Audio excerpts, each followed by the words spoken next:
Isu tentang transgender rupanya mulai sering kita dengar. Dulu, setiap orang yang terindikasi mengalami perubahan ini akan malu dan berusaha untuk menutup diri dari lingkungannya. Namun seiring dengan berkembangnya informasi serta keterbukaan masyarakat terhadap hal-hal baru, isu transgender seolah menjadi hal yang lumrah terjadi. Transgender sendiri merupakan proses peralihan identitas dari perempuan menjadi laki-laki atau sebaliknya. Dalam menjalani hidup sebagai transgender, seringkali seseorang dilibatkan dalam masalah emosional, di mana mereka sering menerima penolakan dari lingkungan sekitarnya. Karena inilah kebanyakan dari pelaku transgender baru menunjukkan jati dirinya saat memasuki usia dewasa. Keberanian dan kesiapan mental tentu menjadi alasannya. Namun kali ini, tim On The Spot Trans 7 berhasil menghimpun informasi tentang anak-anak yang mengalami transgender yang akan kami sampaikan dalam 7 perjuangan transgender cilik versi On The Spot berikut ini.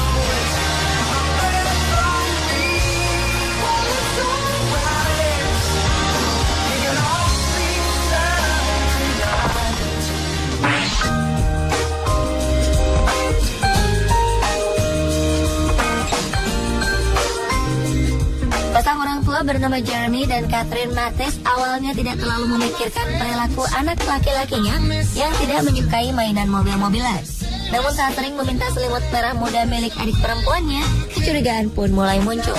Chloe bahkan terlihat depresi saat ia dipaksa memakai seragam sekolah khusus laki-laki, atau ketika dirinya disuruh berbaris bersama teman-temannya sesama anak laki-laki. Saat diperiksa oleh seorang dokter, mereka pun mendapat informasi yang cukup mengejutkan. Roy diketahui mengalami gangguan identitas gender, yang tak lain merupakan sebuah kondisi di mana seseorang mengidentifikasi diri sebagai lawan jenis. Tak ingin konflik terus menyiksa batin sang anak, orang tua Roy akhirnya sepakat untuk membantunya hidup sebagai perempuan. Menurut keduanya, paksaan yang terus diberikan kepada sang anak dikhawatirkan akan mengganggu kestabilan emosi dan merusak hubungan antar keluarga. Jadilah kini Chloe hidup sebagai seorang gadis cilik yang cantik. Disinilah awal dari perjuangan lainnya harus ditempuh.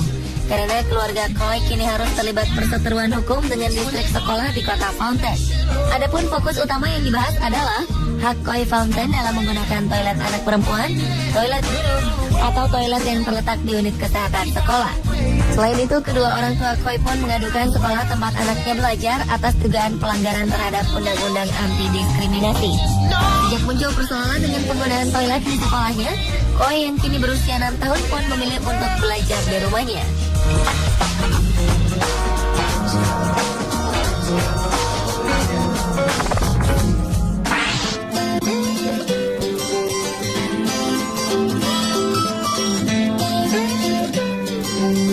Mirip dengan perjuangan Chloe Mathis, Bobby Montoya yang terlahir sebagai anak laki-laki mengaku jika dirinya sangat menyukai baju perempuan. Ia bahkan kerap bermain dengan anak perempuan dibanding bermain bola bersama teman-teman lelakinya. Hal yang mengejutkan terjadi ketika Bobby Montoya meminta sesuatu yang terbilang aneh. Saat mengikuti kegiatan pramuka di sekolahnya, bocah berusia 10 tahun itu meminta ibunya untuk diikutkan dalam kelompok perempuan. Mendengar permintaan ini, pembina pramuka pun menolak dan tetap meminta Bobby untuk bergabung dengan kelompok anak laki-laki saja. Penolakan ini bukannya tanpa alasan. Meskipun sering bertingkah seperti seorang anak perempuan, sang pembina yakin jika Bobby adalah seorang anak laki-laki. Menurut hasil wawancara dengan sebuah kantor berita, Bobby Montoya menceritakan bagaimana sulitnya menjalani hidup sebagai seorang transgender, terutama saat berada di lingkungan sekolahnya. Bobby pun mengaku jika dirinya sering diganggu dan digoda karena berperilaku halus dan cara berpakaiannya seperti anak perempuan. Atas semua peristiwa yang dialami anaknya, sang ibu juga sering merasa sedih dan putus asa. Namun kini, baik Bobby Montoya maupun kedua orang tuanya yakin jika menjadi perempuan adalah sebuah pilihan yang terbaik baginya.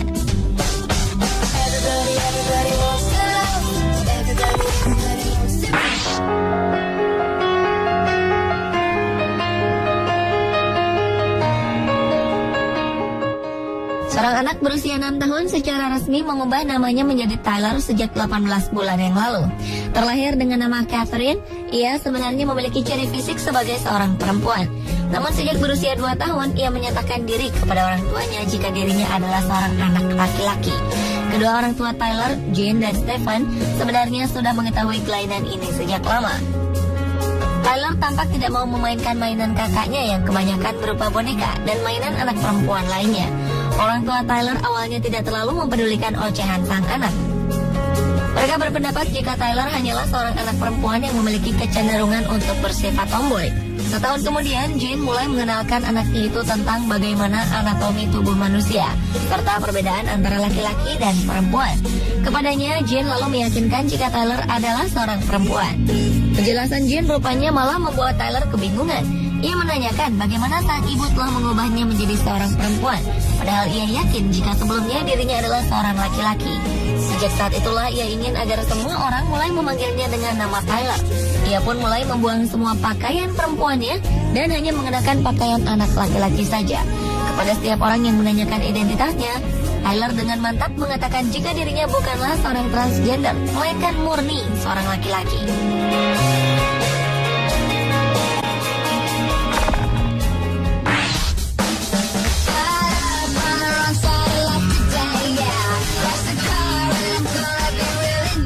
Pada awalnya, ia memang terlahir dengan identitas organ seks laki-laki.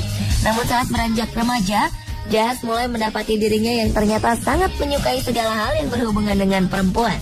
Jadilah kini Jazz menjalani terapi hormon untuk menghambat pertumbuhan identitas kelaki-lakiannya. Dalam wawancara, Jazz Channing sebenarnya mulai merasakan kelainan ini sejak berusia 7 tahun.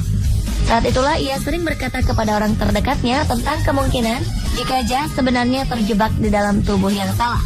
Satu hal yang kini dikhawatirkannya adalah masalah pubertas. Karena di usianya yang kini menginjak 14 tahun, banyak hal dapat terjadi, terutama terhadap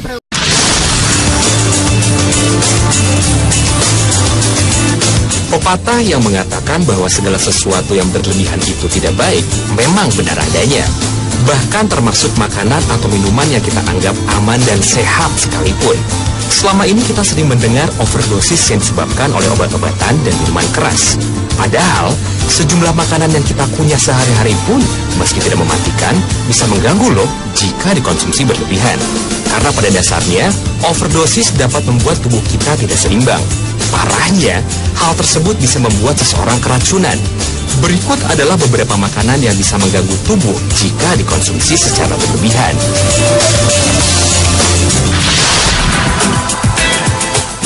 Yang pertama adalah wortel. Wortel adalah jenis sayuran umbi yang sangat populer.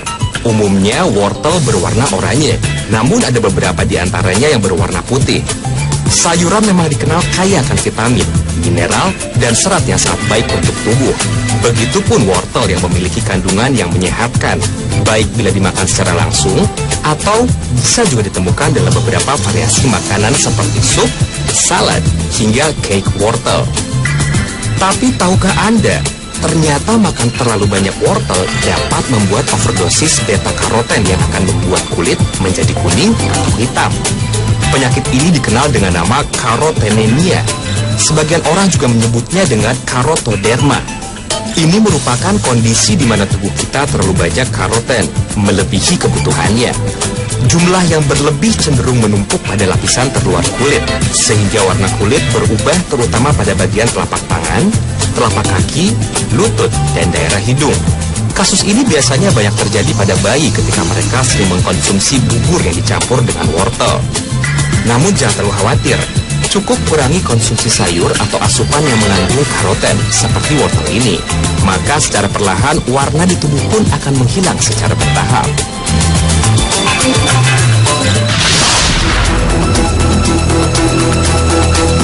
Berikutnya adalah makanan tuna sushi. Banyak ahli gizi dan kesehatan yang menyarankan untuk mengkonsumsi ikan, sebab ikan menyediakan protein kualitas tinggi. Demikian juga asam lemak omega 3 yang menyehatkan. Namun ada sejumlah resiko yang dikaitkan dengan makan ikan mentah. Kita tahu, ikan mentah dapat mengandung kontaminan kimia dalam kadar tinggi, termasuk metil merkuri. Merkuri ada secara alami di lingkungan, namun juga muncul sebagai produk sampingan dari polutan yang masuk ke sungai dan danau atau lautan. Saat masuk ke air, merkuri akan dikonversi menjadi metil merkuri dan berakumulasi di tubuh ikan. Terlalu banyak metil merkuri di dalam aliran darah tubuh manusia dapat merusak perkembangan sistem saraf pada janin, bayi, dan anak-anak. Sedangkan pada orang dewasa dapat menyebabkan masalah penglihatan, penurunan ingatan, sakit kepala, dan kerontokan rambut. Bagi para pecinta sushi, sebaiknya Anda berhati-hati, sebab makan terlalu banyak ikan tuna mentah dapat meningkatkan asupan merkuri. Menurut penelitian yang dipublikasikan lewat jurnal Biology Letters pada tahun 2010, menunjukkan kandungan merkuri pada ikan tuna di restoran sushi lebih tinggi dibandingkan yang dijual di supermarket.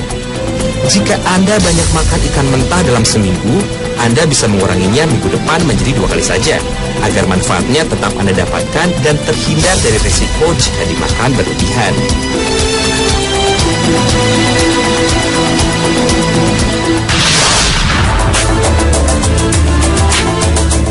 Tanpa secangkir kopi di pagi hari, aktivitas pun terhambat.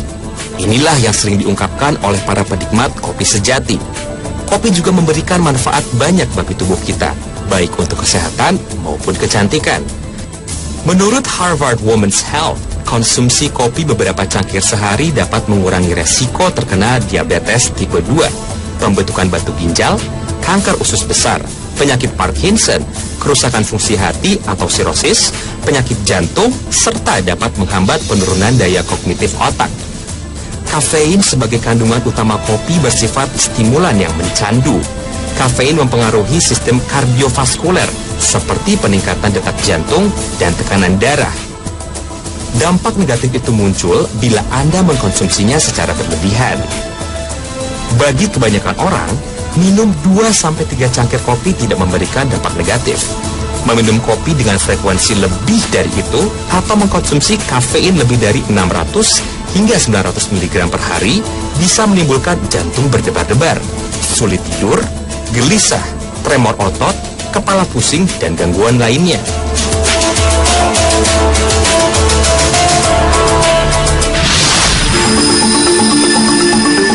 Tak hanya kopi, minum air putih pun juga ternyata bisa memberikan efek pada tubuh kita jika dikonsumsi berlebihan.